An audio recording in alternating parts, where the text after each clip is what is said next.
வணக்கம் நண்பா, நீங்க வந்திருக்கிற இடம்தான் டால்க்ஸ் ஹப். இன்னைக்கு நம்ம எதை பத்தி பார்க்க போறோம்னா, IMDbல 3வது பிளேஸ் ஆக இருக்க 7.4 ரேட்டிங்ஸ் வாங்கி இருக்கிற ஒரு நல்ல மூவி தான் தி ஷீப் டிடெக்டிவ்ஸ்.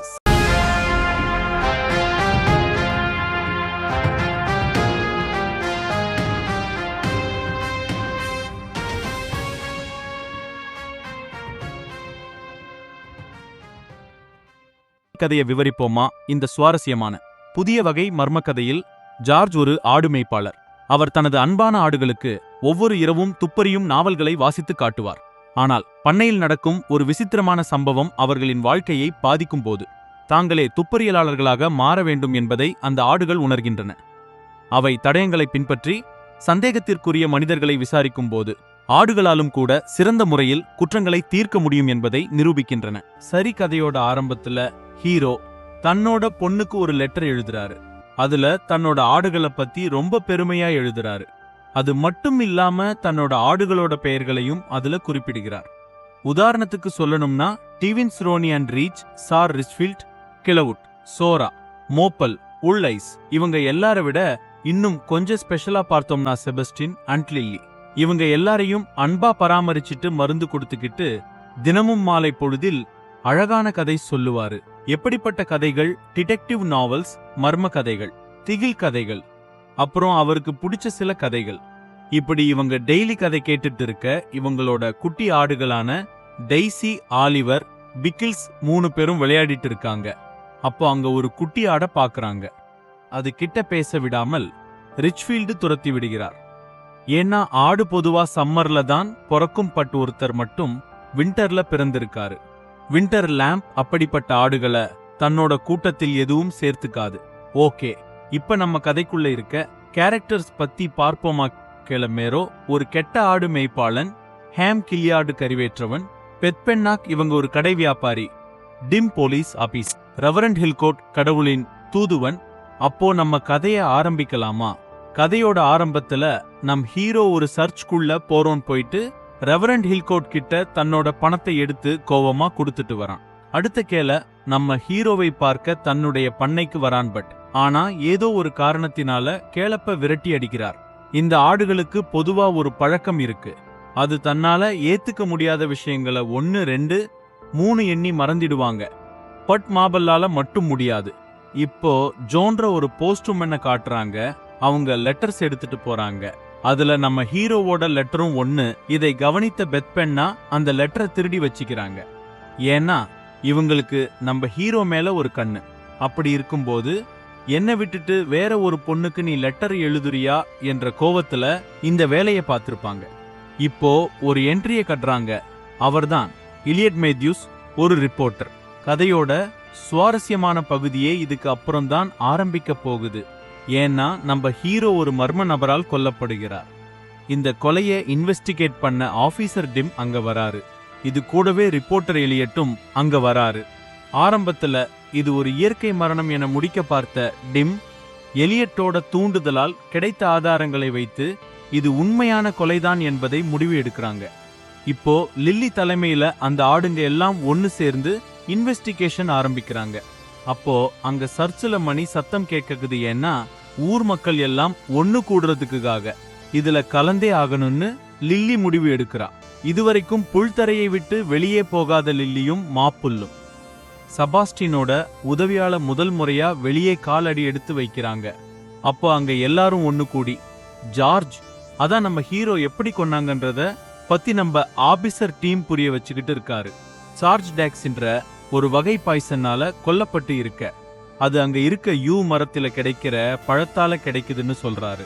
இப்போ அங்க இன்னும் 2 புது என்ட்ரி. உன்ன ரெபக்கா ஹாம்ஸ்டர்டு, அதாவது நம்ம ஜார்ஜ் ஓட பொண்ணு, இன்னும் லீடியா ஆர் பாட்டில், அதாவது லாயர். அங்க வந்த லாயர் ஜார்ஜ் கடைசி எழுதியிருக்கிற உயில படிக்கணும்ன்றாங்க. அதுல ஜார்ஜோட பொண்ணு அந்த உயில்ல குறிப்பிட்டு இருக்கிற முக்கியமான 5 பேர். இவங்க எல்லாரையும் சாயந்தரம் 5 மணிக்கு நேர்ல வர சொல்லி படிக்கணும்னு சொல்றாங்க. உயில படிக்கும்போது அங்க நான் இருந்தே ஆகணும்னு முடிவெடுக்கிற லில்லி நேரடியா அங்க போறாங்க. அப்போ உயில படிக்கலாம்னு வந்த லாயர் இலியட் மேத்யூஸ், அதான் ரிப்போர்ட்டர், அவரை அந்த ரூமை விட்டு முதல்ல வெளியே போன சொல்லி வெளியே அனுப்பிவிட்டு தான் படிக்க ஆரம்பிக்கிறாங்க. அதுல ஒரு முட்டாள், ஒரு கெட்ட ஆடு மேய்ப்பாளன், ஒரு வெயில் கால ஆடு, ஒரு பனிகால ஆடு, ஒரு பலியாடு, அப்புறம் 2 கொலகாரங்க இருக்கீங்கன்னு எழுதியிருக்காங்க. தன்னோட சொத்துக்கள் எல்லாத்தையும் தன்னோட பொண்ணுக்கும் பையனுக்கும் பிரிச்சு எழுதியிருக்கிறாரு. அது மட்டும் இல்லாம அவரு ஒரு மருந்தையும் கண்டுபிடிச்சு வச்சிருக்காரு. அதோடைய மதிப்பு மட்டும் $30 மில்லியன். இது முடிஞ்ச உடனே ஆபீசர் டிம் வீட்டுக்கு போயிட்டு இருக்கான். அப்ப அங்க ஓடி வந்த இலியட் அவனை இந்த கேஸ் முடிக்கிறதுக்கு நான் உதவி பண்ணுகிறேன்னு சொல்லி உசுப்பேத்தி விடறான். அன்னை ராத்திரி ரெபேக்கா, அதான் ஜார்ஜோட பொண்ணு, அவங்க அப்பா இறந்த இடத்துக்கு போறா. அதே ராத்திரி எப்படி இன்வெஸ்டிகேஷன் பண்றதுன்ற ஒரு புக்கை நம்ம லில்லி ஆபீசர் டிம் ஸ்டேஷன் வாசல்ல போட்டு வந்துட்டாங்க. போட்டுட்டு வந்த லில்லி நம்ம செபாஸ்டின் கூட தனியா பேசிட்டு இருக்காங்க. அப்ப செபாஸ்டின் தன்னோட பழைய காலத்து வலியான கதைகளை சொல்றாரு. அதுல தன்ன 2 நாய்களுக்கு இடையே மோத விட்டு ரத்தம் வர்ற அளவுக்கு சண்டை போட விடுறத பத்தி அவர் சொல்றாரு. அந்த புக்கை படிச்சிட்டு ரொம்ப பயங்கரமா இன்வெஸ்டிகேஷன் பண்ண ஆரம்பிச்சிருக்காரு. நம்ம ஆபீசர் டிம் எல்லாரையும் விசாரிச்சுட்டு இருக்கும்போது ரெபேக்கா மட்டும் ஒரு பொய் சொல்றாங்க. இதுவரைக்கும் ஜார்ஜோட ஃபார்முக்கு, அதாவது அவங்க அப்பா இறந்த இடத்துக்கு போனதே கிடையாதுன்னு ஒரு பொய் சொல்றாங்க. அதே சமயம் லில்லி போய் தன்னோட ஆட்டு கூட்டத்துல கொலைய பற்றி விசாரிச்சிட்டு இருக்கும்போது ஒரு உண்மைய சொல்றாங்க. கிளவுட் கொலை நடந்த அன்னைக்கு ரெபேக்கா இங்க வந்தாங்க. அன்னைக்கு அவங்களோட ஒரு வளையத்தை இங்க விட்டுட்டு போயிட்டாங்க. அதை நான் எடுத்து ஒளிச்சு வச்சிருக்கேன்னு சொல்லி அதை காட்டுறாங்க. உடனே மாப்புள் போய் நம்ம ஆபீசர் டிம் கேப்ப கொண்டு வர்றது மூலமா ஆபீசர் டீம் வர வைக்கிறார். அப்புறம் அந்த ஆதாரத்தை காமிக்கிறாங்க. இது கிடைச்ச ஆபீசர் டிம் அங்க இருக்கிற ஆடுங்களுக்கு நன்றி தெரிவிச்சிட்டு நம்ம ரெபேக்கா ரூம்ல சோதனை போட போறாரு. அப்போ அங்க கிடைக்கிற ஆதாரங்களை வச்சு ரெபேக்கா தான் கொலை பண்ணி இருக்காங்கன்னு சொல்லி அவங்கள அரெஸ்ட் பண்றாரு நம்ம ஆபீசர் டிம். இந்த சூழ்நிலையில லில்லியும் மாப்பிளும் கேலவோட ஃபார்ம்குள்ள எகிரி குதிச்சு போய் தன்னுடைய புது ஃப்ரெண்ட்ஸ பார்க்கலாம் போறாங்க. அப்போ எதிர்பாராத விதமா அதுக்குள்ள இருந்த நாய்கிட்ட இவங்க 2 பேரும் மாட்டிக்கிறாங்க.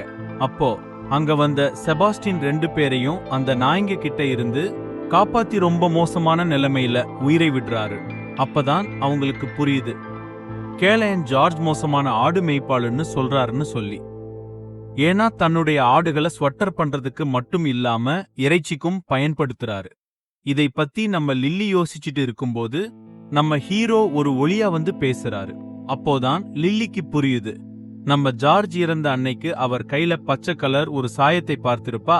அது என்னன்னு ஆபீசர் டிம்முக்கு புரிய வைக்க முயற்சிக்கிறாள். எதை வச்சுனா இப்போதான் அந்த விண்டர் லேம்போட ஹெல்ப் தேவைப்படுது. அவங்களுக்கு அதை பயன்படுத்தி பெயிண்ட் 2த்தையும் கலந்து இப்படித்தான் அந்த கலர் வந்தது என புரிய வைக்கிறா. இத புரிஞ்சுக்காத ஆபீசர் டிம் ரெபேக்காவை ஜெயிலுக்கு அனுப்புறதுக்காக அனுப்பி விடுகிறார். இப்போ அங்க இருக்கிற குட்டி ஆடோட காலில் இருக்கிற பெயிண்ட பார்த்துட்டு ஓ இப்படித்தான் நடந்து இருக்கும்னு சொல்லி அப்பதான் அவருக்கு புரிய வருது. இதனால் உங்களுக்கு புரிய வைக்கிறதுக்கு படத்தோட ஸ்டைல்லையே போயிடுறேன். கொலை நடந்த அன்னைக்கு அந்த உயில் அவனே மாத்தி வச்சிருந்தான். என்னன்னா தன்னோட சொத்து மொத்தத்தையும் அவர் தன்னோட பொண்ணு பேர்ல எழுதுற மாதிரி மாத்தி வச்சுட்டான். ஏன்னா மொத்த சொத்தும் அவன் பேர்ல எழுதி இருந்தா அவ மாட்டிக்குவான். அவன் ஜெயிலுக்கு போற மாதிரி ஆயிடக்கூடாதுன்னு மொத்த சொத்தையும் தன்னோட சகோதரி மேல எழுதி அவளை ஜெயிலுக்கு அனுப்பிச்சிட்டா. அப்போ அதோட சொத்து அடுத்த வாரிசான அவனுக்கு வந்து சேரும். இதுதான் அவனுடைய மொத்த பிளான். இப்போ உங்களுக்கு கொலைகாரன் யாருன்னு தெரிஞ்சு போச்சு. ஆனா இந்த கதையில கொலைகாரன் மாறுவேஷத்துல இருக்கிறான். அது யாருன்னு நம்ம தெரிஞ்சுக்கணும் இல்லையா? அதை பார்ப்போமா? அது யாருன்னா எலியட் மேத்யூஸ், நம்ம ரிப்போர்ட்டர் தாங்க. கொலைய எப்படி கண்டுபிடிச்சாங்கன்னா ஜார்ஜ், அதான் நம்ம ஹீரோ கண்டுபிடிச்ச மருந்தோட கலர் நீளம். ஆனா நம்ம வில்லன் தலையில அடிக்க யூஸ் பண்ண டையோட கலர் மஞ்சள், இது 2ம் கலந்தா பச்சை கலர்ல தெரிய வந்தது. அதுதான் அவரோட கையில அன்னைக்கு இருந்தது. இத வச்சுதான் இவன் தான் கொலைகாரன்னு நிரூபிக்கிறாங்க. இறுதியா ரெபேக்கா விடுதலை அடையறாங்க.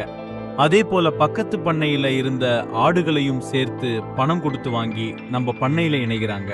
அதே போல சாயந்திரமாகுது. தன்னுடைய அப்பாவோட புக் ஒன்னு எடுத்துட்டு வந்து கதைகளை படிக்க ஆரம்பிக்கிறாங்க. தன்னோட அப்பா போலயே இதோட படம் முடியுது. அப்புறம் முக்கியமான விஷயம் நண்பர்களே, இப்பலாம் நம்ம சேனல் முன்ன மாதிரி வியூஸ் போறது இல்ல, நல்ல ரீச்சும் இல்ல. அதனால மறக்காம சப்ஸ்கிரைப் பண்ணி உங்களால முடிஞ்ச வரைக்கும் உங்களோட ஃப்ரெண்ட்ஸுக்கு இதை ஷேர் பண்ணுங்க.